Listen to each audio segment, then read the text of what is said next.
ओम शांति। 1969 की मुरलियों का मनन करेंगे, जिसमें आज सुनेंगे 20 अक्टूबर 1969 में बाबा ने बताया, बिंदु और सिंधु की स्मृति से संपूर्णता। बिंदु और सिंधु की स्मृति से संपूर्णता। आज किस संगठन में बाप दादा आए हैं? आज के संगठन को क्या कहेंगे? आज का संगठन है ज्ञान सूर्य और सितारों का। हर एक सितारा अपनी अपनी चमक दिखाने वाला है। बाप दादा हर एक सितारे की चमक देखने के लिए आए हैं। आप सभी इस भट्टी में आए हो तो अपने को क्या बनाने के लिए आए हो? मालूम है भट्टी से क्या बनकर निकलना है? फरिश्ता। फरिश्ता नहीं हो, इस भट्टी में संपूर्णता का ठप्पा लगाकर निकलेंगे।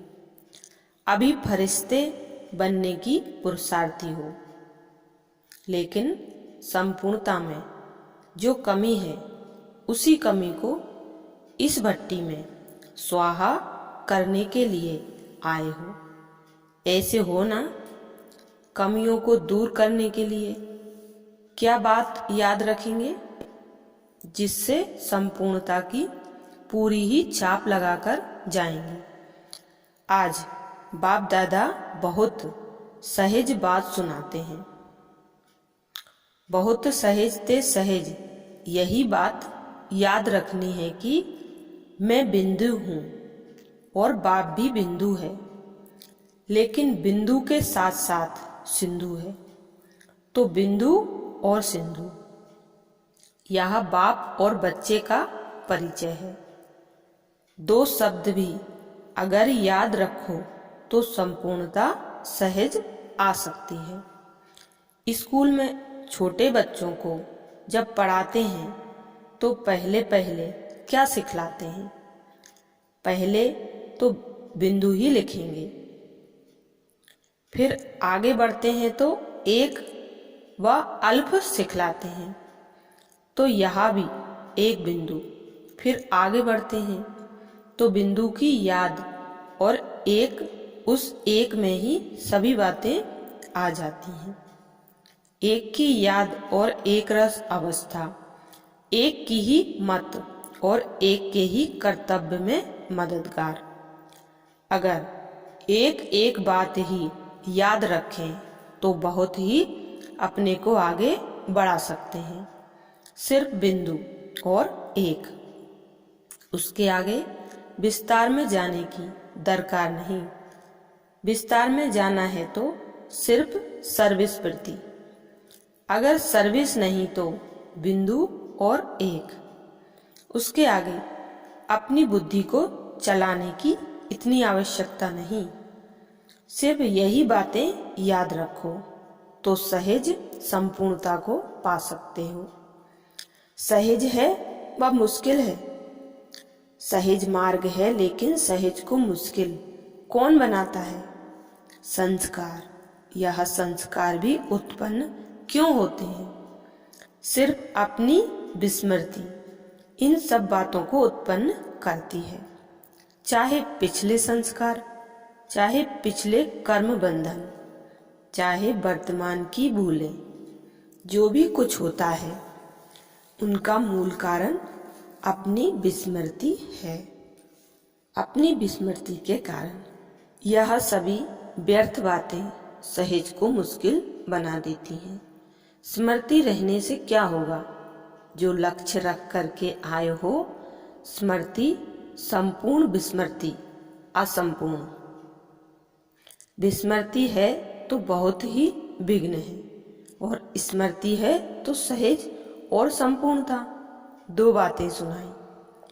अगर इस स्मृति को मजबूत करते जाओ तो विस्मृति आपे ही भाग जाएगी। स्मृति को छोड़ेंगे ही नहीं तो विस्मृति कहाँ से आएगी? सूर्यास्त हो जाता है तब अंधियारा हो जाता है। सूर्यास्त ही ना हो तो अंधियारा कैसे आवे। वैसे ही अगर स्मृति का सूर्य सदा कायम रखेंगे तो विस्मृति का अंधियारा आ नहीं सकता। यह अलौकिक ड्रिल जानते हो। वैसे भी अभी वह ड्रिल जो करते हैं वे तंदुरुस्त रहते हैं, तंदुरुस्ती के साथ साथ शक्तिशाली भी रहते हैं। तो यह अलौकिक ड्रिल जो जितनी करता है उतना ही तंदुरुस्त अर्थात माया की व्याधि नहीं आती और शक्ति स्वरूप भी रहता है। जितना जितना यह अलौकिक बुद्धि की ड्रिल करते रहेंगे उतना ही जो लक्ष्य है बनने का वह बन पाएंगे। ड्रिल में जैसे ड्रिल मास्टर कहता है वैसे हाथ पांव चलाते हैं ना, यहाँ भी अगर सभी को कहा जाए 1 सेकंड में साकारी से निराकारी बन जाओ तो बन सकेंगे। जैसे स्थूल शरीर के हाथ पांव झट डायरेक्शन प्रमाण ड्रिल में चलाते रहते हैं, वैसे 1 सेकंड में साकारी से निराकारी बनने की प्रैक्टिस है। साकारी से निराकारी बनने में कितना समय लगता है, जबकि अपना ही असली स्वरूप है, फिर भी सेकंड में क्यों नहीं स्थित हो सकते। अब तक कर्म बंधन, क्या अब तक भी कर्म बंधन की आवाजें सुनते रहेंगे। जब यह पुराना शरीर छोड़ देंगे तब तक कर्म बंधन सुनते रहेंगे। इस क्लास में प्रश्न का उत्तर देने वाले कौन हैं? बहुत नाम सुनाए, फिर प्रश्न उत्तर से पार जाने वाले कौन हैं? इस भट्टी में परखने की पावर आएगी। हर एक को यही कोशिश करनी चाहिए कि हम संपूर्ण बनकर ही जाएंगे। ऐसे अब हो सकता है वह अंत में होगा, हो सकता है तो बाकी अंत तक रहकर क्या करेंगे? प्रजा बनाएंगे, स्वयं राजा ताजदारी बन जाएंगे और दूसरों को प्रजा बनाएंगे। आप समान भी बनाना है, प्रजा भी बनानी है, नहीं तो प्रजा बगैर राज्य किस पर करेंगे। तो ऐसे समझें कि इतने सभी सितारे संपूर्ण बनकर के ही जाएंगे। यही उमंग और निश्चय हर एक में होना आवश्यक है कि हम संपूर्ण बने और सर्व को बनाएंगे। यही उमंग उत्साह सदा कायम रहे तो अवश्य ही लक्ष्य की प्राप्ति हो जाएगी। और बाप दादा को निश्चय है ऐसे संपूर्ण ही इस यज्ञ कुंड से निकलेंगे। कुंड का यादगार देखा है। यज्ञ तो जो भी स्थान है सभी यज्ञ ही हैं, लेकिन फिर भी यज्ञ कुंड का महत्व होता है। वैसे भी देखा होगा गंगा और यमुना दोनों का महत्व है, लेकिन फिर भी संगम का महत्व ज्यादा है।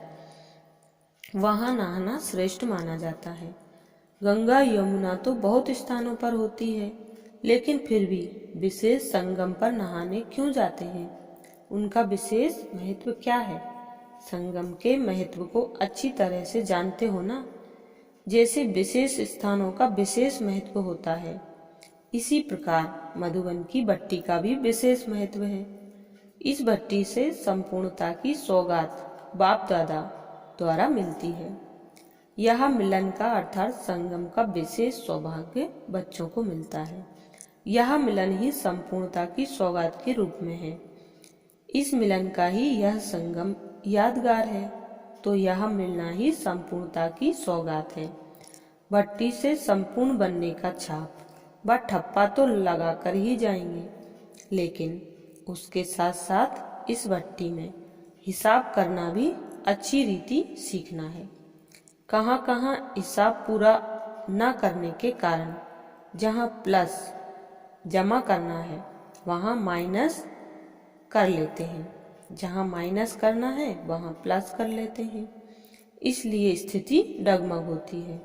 यह हिसाब भी पूरा सीखना है कि किस बात में जोड़ना है और किस बात में कट करना है। प्रवृत्ति में रहने के कारण जहाँ ना जोड़ना हो वहाँ भी जोड़ लेते हैं और जहाँ काटना ना हो वहाँ भी काट लेते हैं। यह छोटा सा हिसाब बड़ी समस्या का रूप हो जाता है। इसलिए यह भी पूरा पूरा सीखना है कि प्रवृत्ति में रहते हुए भी क्या तोड़ना है, क्या जोड़ना है, और जोड़ना भी है तो कहाँ तक और किस रूप में। आपको भट्टी में बुलाया है तो उसका कार्य भी बताएंगे ना। कौन कौन सी पढ़ाई की सब्जेक्ट में परिपक्व होना है, कौन कौन सी पढ़ाई की सब्जेक्ट में परिपक्व होना है। एक तो अलौकिक ईश्वरीय ड्रिल की सब्जेक्ट और दूसरी यह हिसाब करना। दोनों ही बातें इस भट्टी में सीखनी है। अगर इन दोनों बातों में संपूर्ण बन गए तो बाकी क्या रहेगा। संपूर्ण तो बनकर ही निकलेंगे, खुद तो बन जाएंगे, लेकिन औरों को बनाने का कार्य भी बाकी रहेगा। इसी निमित्त ही जाना है। संबंध के कारण नहीं जाना है, लेकिन सर्विस के निमित्त जाना है। जाना भी है तो सिर्फ सर्विस के निमित्त। जहां भी रहो, लेकिन अपने को ऐसा समझ कर रहेंगे तो अवस्था न्यारी और प्यारी रहेगी।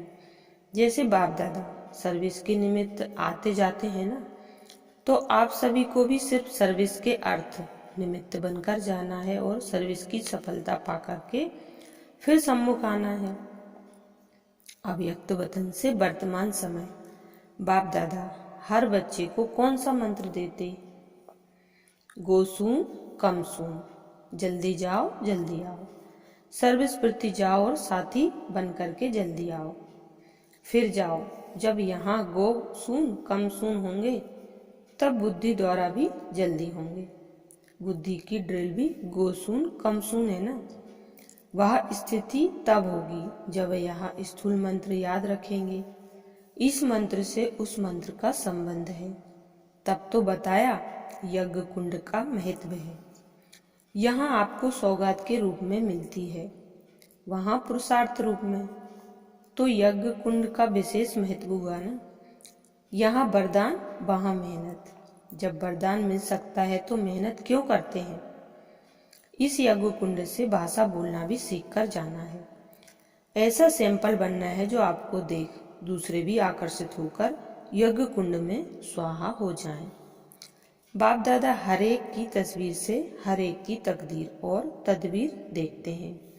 कहाँ तक अपनी तकदीर बनाते हैं। आप भी जब किसको देखते हो तो हर एक की तस्वीर से उनकी तदबीर, उनके पुरुषार्थ का जो विशेष गुण है वही देखना है।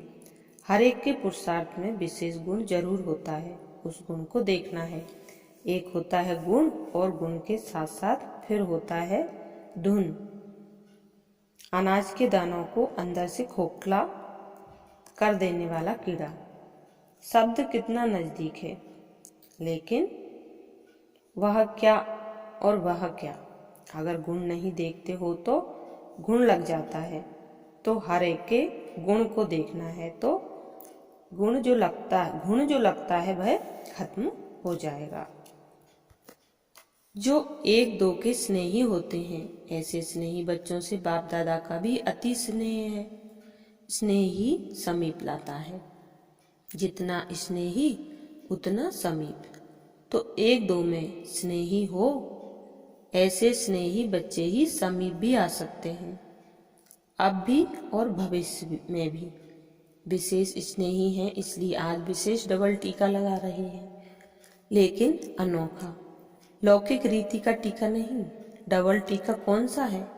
एक तो निराकारी, दूसरा न्यारापन। यह डबल टीका हर एक के मस्तक पर अविनाशी स्थित कराने के लिए अविनाशी रूप से ही लगा रहे हैं। यह अविनाशी टीका सदा कायम रहता है। तिलक को सुहाग की निशानी कहा जाता है। इस तिलक को सदा कायम रखने की कोशिश करनी है। जितना जितना परिपक्व रहेंगे उतना पद पा सकेंगे। हर एक यही सोचे कि हम ही नंबर 1 हैं। अगर हर एक नंबर 1 होंगे तो नंबर 2 कौन आएंगे। बाप की क्लास में कभी भी नंबर नहीं निकल सकते। टीचर भी नंबर 1, स्टूडेंट भी नंबर 1, तो एक एक नंबर 1। तो ऐसी क्लास का तो मधुबन में चित्र होना चाहिए। अच्छा, और अव्यक्त वाणियाँ प्राप्त करने के लिए चैनल को सब्सक्राइब करें। ओम शांति।